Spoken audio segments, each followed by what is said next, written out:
Hey, good morning. What's poppin'? It's your boy Jay the Comedian. How you doing today? Look at all this room in this frame. I got a new phone, so the cameras is a lot better. Look at that. Look, you can see everything. All right. Now, first person make fun of my titties, I'm gonna let them. Don't you do it? Don't say nothing. I'm working on it. Okay. Becoming man pecs any day now. I enjoy titties though, they nice. Anyway, today I would like to talk to you guys about my channel. You know, my just life as an XJW, because that's kind of what I wanted my channel to be about. I want it to be entertaining and stuff like that, but I also don't want it to be all about, you know, just the Jehovah Witnesses. Like, I want it to be about a look into me, you know, a look into my life, a look into what it's like to grow up inside the organization, wake up from it, and progress, you know, to raise kids and to have a happy life going forward after the organization has, you know, taken so much from you and done so wrong, you know, done wrong things to you in general, you know? And that's kind of why I wanted to show on this channel. And one of the things I want to talk about today is the fact that, it's going to sound weird, but I'll explain it anyway. I never got my lion killed. You know what I'm saying? Now, let me explain what my lion kill is, because I know some of you like, you know, you want to kill a lion? What's wrong with you? No, I don't want to hurt a lion, you idiots. No. I always look at a lion kill like this. And it's very important to me. As you all know, I love animals. When a lion reaches a certain age, it starts to hunt with its parents. Now, when a lion gets old enough, the parents do something that's very interesting. While they're because they have a certain setup, right? They have a certain way they approach hunting and attacking their prey. They'll usually ambush a predator. Well, they'll ambush their prey and drive them toward a certain lion, so that lion can catch them and dispatch them. So, when the lion gets to a certain age, when they're hunting with their parents and their other members of the pride, it'll eventually be their turn to be the lion that waits to catches the prey and dispatch them, thus giving them their first kill as a lion. And instead of being provided food that's already been killed by more mature and more, you know, well-equipped lions, these new younger lions get to experience it and learn it themselves. This is very important to the entire pride, to the entire future of the pride. This is something that has to be done. This is not something that you can kind of, oh, you know, wait, still too young, and then next thing you know, oh, I'll just do it ourselves for life. No. These skills have to be learned by these lions so that they could themselves teach it to the next generation. And before they can teach to the next generation, continue the prolonging of the pride. You know, you get what I'm saying? I never got my first lion kill. I never learned the things that it would take for me to be successful in this world. And not only that, teach it to my kids. I have to learn it all on the job. You know what I mean? Now, yes, I could have waited to have kids, but, you know, I also like unprotected sex. And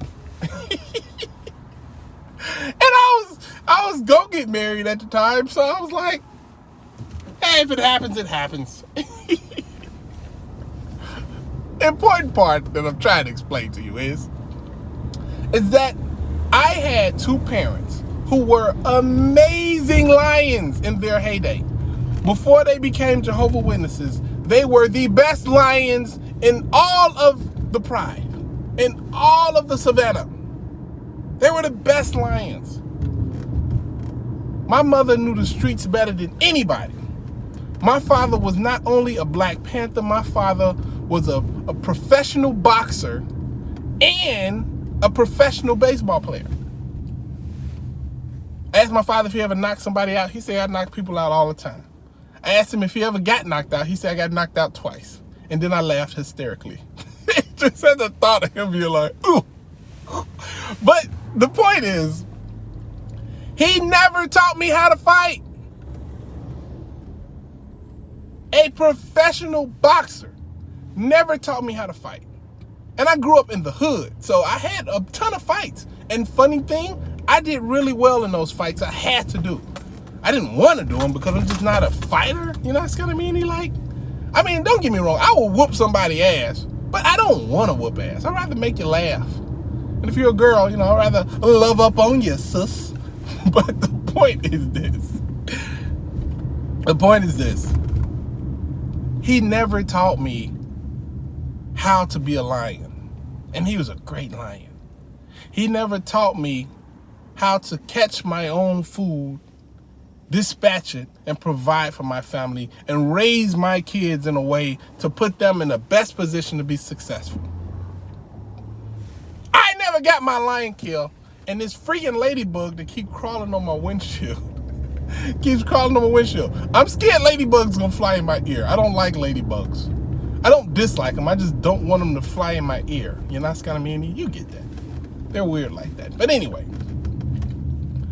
I wanted the opportunity to be in the best position to build going forward. You know, I don't think there's nothing wrong with that.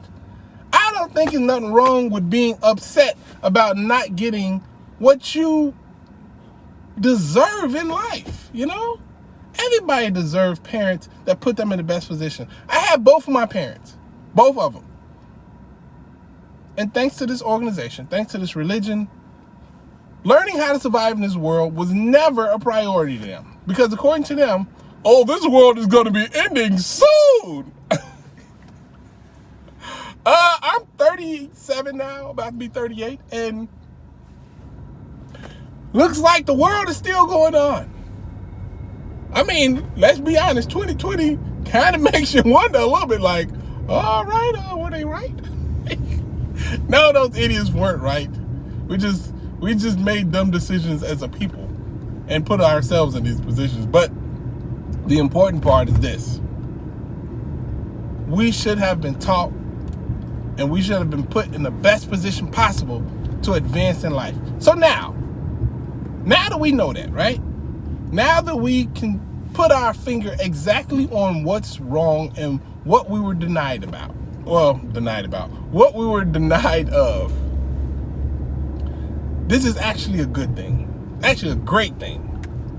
Because very few people can really focus into an entire organization and can break down page per page and have a ton of other people who've been through the same thing as them who can guide you through, you know, overcoming the craziness of growing up a Jehovah Witness. Now, one of the ways you can do this is, like I say, first, find out exactly what they did, you know? Finding out exactly how you were brainwashed inside the organization is pretty cool. It wakes you up, and it also helps you to be focused when things that are triggering or things that are happening that shouldn't happen in your life. You know, knowing how you were brainwashed, it's like, oh, wow, that's happening because of this. Like one of the things that I'm gonna make a little course about, you know, waking up from brainwashing. But one of the things that I like to point out to people that a lot of people don't know is building blocks. I think I said it in one of my videos not too long ago. But when you accept that first building block, even if that building block is not worthy of being accepted, you can build on top of it and build all type of crazy things. But the point is that if that building block, the first building block, was not structurally sound, your entire structure will fall down or get blown down or flood, or just not good things will happen. So you gotta have a very, very strong foundation of your beliefs. So you need to go all the way back in all of your beliefs and secure all of them. There should be no question about any of your beliefs. Like, that's why for the most part I'm an atheist. Because when I go all the way back to, does God exist? Before we start wondering whether or not gays should be a thing, or whether or not, you know, we should like celebrate the Sabbath and do all this other crazy Bible stuff, Let's just get the first block secured. Does God exist? Is there a reasonable argument for him not existing? Once you can secure that block, you can move on to the other things. Because when it comes to brainwashing, they try to sell you on one thing, and once they sell you on that thing, they can sell you anything in the world. But they gotta get you on the first thing. Once you buy into that first thing, then boom, we could tell you that your parents don't want to talk to you because of God, and we can tell you don't take blood transfusions and die because of God, and they can go anywhere. But you can't do that if you haven't reasonably secured that first building block. And I don't think it's been secured yet, personally. To some people it is. Some people are like, oh, how can you deny it? Look at the grass and the sky. Obviously somebody built it. And this is the thing. I would be open to somebody creating all of this. I would be open to that. Because, simple fact, scientists haven't proven that it hadn't happened that way. But just because science haven't proven that it hadn't happened that way, it also doesn't mean that it did happen that way. You know what I mean? Like, that's very important. That's not some stuff you can just push to the side. Because what if we were created by aliens? Aliens don't exist. There's literally footage of from the United States government and other countries showing that at least alien ships have been coming in and out of Earth just chilling. So, I mean, who knows? Nobody knows. All I'm simply saying is when it comes to your beliefs, and if you want to secure your life and you want to secure yourself mentally, you need to go all the way back to whatever you believe in, the first building block, and start there and secure everything going forward. And if you can't secure it, at least look at the information provided on that subject afterwards, kind of skeptically, you know? Like, I personally wouldn't die for a God that I can't even confirm with 100% like positivity that it exists. So that's just me. I'm kind of dumb, and I also have titties, so don't listen to me.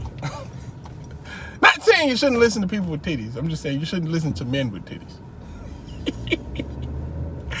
But I've been doing push-ups, baby. It's getting smaller and flatter. Anyway, that's none of y'all business. It's your boy, Jay the Comedian. I hope y'all having a great day. Subscribe if you haven't. Like the video. Holla at your guala. Deuces.